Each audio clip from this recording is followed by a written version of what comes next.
জানা যাচ্ছে নূর মোহাম্মদ কর্তব্যরত এক নার্সকে শ্লীলতাহানির চেষ্টা করে। নূর নির্যাতিতার সঙ্গে বলপূর্বক শারীরিক সম্পর্ক স্থাপন করেছিল বলে অভিযোগ উঠছে। রূপইহাট থানায় নূর মোহাম্মদের বিরুদ্ধে মামলা দায়ের। হাসপাতালে চতুর্থ শ্রেণীর কর্মচারীর বিরুদ্ধে এই অভিযোগ উঠে আসছে। বলপূর্বক শারীরিক সম্পর্ক করার অভিযোগ, নার্সকে শ্লীলতাহানির চেষ্টার অভিযোগ নূর মোহাম্মদের বিরুদ্ধে। মিয়া যুবকদের কাছে সুরক্ষিত নয় হিন্দু মেয়েরা। অসমের রূপইহাট কাবইমারি এফআরইউ হাসপাতালে চতুর্থ শ্রেণীর এক কর্মচারীর বিরুদ্ধে শ্লীলতাহানির চেষ্টার অভিযোগ। জানা যাচ্ছে নূর মোহাম্মদ কর্তব্যরত এক নার্সকে শ্লীলতাহানির চেষ্টা করে এবং এই ঘটনায় রীতিমতো কিন্তু সেই অঞ্চলে উত্তেজনা ছড়িয়েছে। নূর নির্যাতিতার সঙ্গে বলপূর্বক শারীরিক সম্পর্ক স্থাপন করেছিল বলে অভিযোগ। রূপইহাট থানায় নূর মোহাম্মদের বিরুদ্ধে মামলা দায়ের। দেখতে পাচ্ছেন সেই ছবি। এই ঘটনায় কিন্তু রীতিমতো গোটা ঘটনার তদন্ত চলছে। সরাসরি চলে যাবো, আমাদের সঙ্গে রয়েছেন আমাদের প্রতিনিধি মুর্শিদুল। এই যে ঘটনা ঘটেছে, যে সময় এই ঘটনা ঘটে তখন হাসপাতালে কর্তৃপক্ষ তারা কোথায় ছিলেন, সিকিউরিটি কোথায় ছিলেন, বিস্তারিত জানতে চাইবো।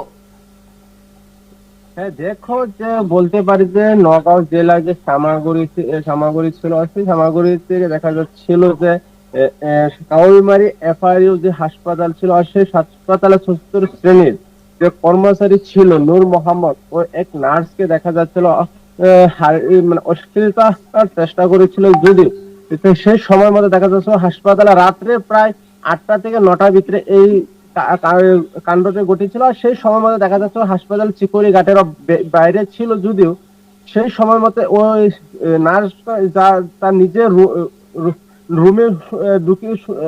রুমে গিয়েছিল। আর সেই রুমে যাওয়ার সঙ্গে সেই চতুর্থ শ্রেণীর যে নূর মোহাম্মদ ছিল, আর সেই নূর মোহাম্মদ ওই রুমে গিয়ে মেয়েকে এভাবে অশ্লীলতাহানির চেষ্টা করেছিল যে সময় মতো। আর সেই মেয়েটা ওই হাসপাতালে যখন তার হাতে কিংবা অস্ত্র ছিল, হয় সেই অস্ত্র দিয়ে তাকে আঘাত করে সে এইখান থেকে বেঁচে চলে আসে। আর সে রূপইহাট পুলিশ থানায় এক মামলা দায়ের করেছে নূর মোহাম্মদের বিরুদ্ধে। আর নূর মোহাম্মদ দেখা যাচ্ছে রূপইহাট পুলিশে গ্রেপ্তার করেছে। গ্রেপ্তার করে হুতপুজ অব্যাহত করে চালিয়ে যাচ্ছে পুলিশে। আর সেই সময় মতো দেখা যাচ্ছে যে কাউলমারির যে এফআরইউ যে হাসপাতালে বা সিকিউরিটি গার্ড ছিল বা সিসিটিভি ক্যামেরা, তো স্পষ্ট হয়ে গেছে যে এই নূর মোহাম্মদ এই নার্সকে অশ্লীলতার চেষ্টা করেছিল বলে স্পষ্ট করে দিয়েছে। এখন মুর্শিদুল, আরো একটা বিষয়, এই মুহূর্তে দাঁড়িয়ে যার সাথে এই ঘটনা ঘটেছে তার পরিবারে কি কোনো প্রতিক্রিয়া পেয়েছো? হ্যাঁ দেখো, আমরা ওর পরিবারের সাথে কথা বলেছি, কিন্তু ওরা মানে ক্যামেরার সামনে আসছে না, কিন্তু আমাদের সামনে সম্পূর্ণ কথা বিবরণ করেছে বা মন্তব্য দিত দূরে রয়েছে। যে পুলিশও মানে বলছে যে ও মন্তব্য থেকে অল্প বিরত থাকবার জন্য আমার তদন্ত করছে পুলিশে। আরো কে আছে ওটার সঙ্গে জড়িত সেটাও মানে প্রকাশ করবে পুলিশে কিছুদিন পরেই। এবং যে যুবকের বিরুদ্ধে অভিযোগ উঠছে তার কোনো প্রতিক্রিয়া?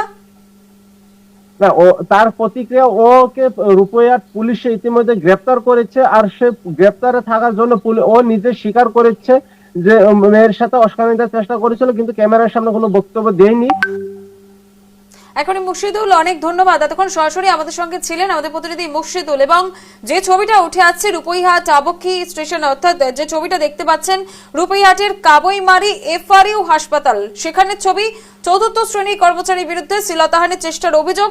তবে এখনো পর্যন্ত যার সঙ্গে ঘটনা ঘটেছে, কর্তব্যরত যে নার্স যিনি শ্লীলতাহানির যার উপর চেষ্টা করা হয়েছে, তার কিন্তু এখনো পর্যন্ত বাড়ির কারোর কাছ থেকে কোন রকম প্রতিক্রিয়া পাওয়া যায়নি, যেমনটা আমরা জানলাম আমাদের সেখানে প্রতিনিধি মারফত। এবং একই সঙ্গে যিনি এই ঘটনা ঘটিয়েছেন তার সম্পর্কে গোটা বিষয় তো খতিয়ে দেখা হচ্ছে। তবে প্রশ্নচিহ্ন উঠছে সেই সময় হাসপাতালের নিরাপত্তা ব্যবস্থা কতটা জোরদার ছিল বা সেই অঞ্চলে সিসি ক্যামেরা ছিল কিনা, গোটা ঘটনা তদন্ত চালাচ্ছে পুলিশ।